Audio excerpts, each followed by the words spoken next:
Governor Babajide Sanwo-Olu of Lagos State has emphasized the role of public-private sector partnerships in driving accelerated and sustainable economic growth in Nigeria.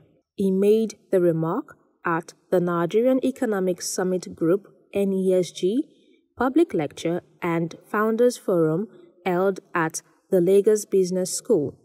The event, which marked the official launch of the 30th anniversary of the Nigerian Economic Summit, has the theme, "In the National Interest," reflecting on the past, reimagining the future. The governor also charged the NESG to strengthen its level of advocacy with the public sector to drive an all-inclusive economic growth. I touched on the seriousness with which NES and NESG prioritize the principles of collaboration and how you have established functional models that any organization seeking to build multi-stakeholder alliance must emulate. I think that there is an opportunity here for you to do even more as champions of the gospel of a collaborative Nigeria. One of the ideas that the public sector needs to improve on, especially internally, is synergy, having various actors on the same page, overcoming what I call siloed impulse to pursue a collective agenda of service and benefit to the citizens. I think NESG can scale up its relevancy and we'll all work with you at achieving this. The NESG chairman, Mr. Niyi Yusuf, assured collaborative efforts with the three arms of federal and subnational government and private sector communities to propel Nigeria towards a more resilient, inclusive, and prosperous future. In 30 years of our dialogue with the public and of fostering dialogue between the public and private sector, a number of things are striking. The first is that it's important to talk. It's important to have conversations. And what that means is also, which is the second thing, is that it's important you are in the room. Because if you are not in the room, then you don't even know what is being said. You are not able to contribute.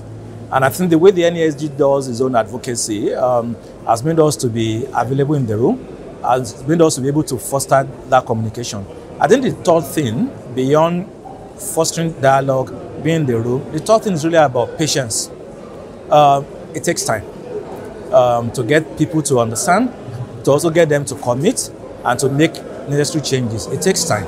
And so one needs to have that patience. The challenge at the 30th anniversary now is how do you drive a country forward, right, over the next 30 years in such a way that it's not just growth, but it's growth that creates jobs and opportunities for everyone and no one is left behind. We're dealing with a society that, and a country and economy, for example, that's been going through 1 year of really high macroeconomic volatility and instability.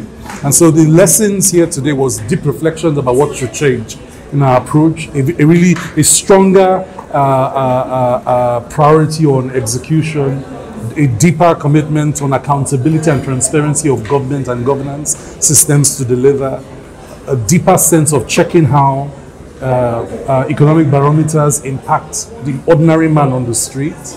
So you hear that as the big themes that came out of the session today. Now, as we reflect on the NESG, it's important to note that while there have been achievements, and you can see that in some of the urban areas of the country, and I use Lagos as an example, there's still a lot to be done. There's a lot to do in bridging the rural-urban divide. There's a lot to do in truly having inclusive agenda. Now, we may have made some progress, but we won't say we have radically transformed Nigeria. And that was the dreams of the founding fathers. So we see it as work in progress. Work in progress to really be clear on what are those parameters that would drive our success. What are those 1, 2, 3 things that we need to do? And how do we evolve policies? Not from the point of view of it's nice to have, but it's a point of view of we know where we want to go. This is who we are as people.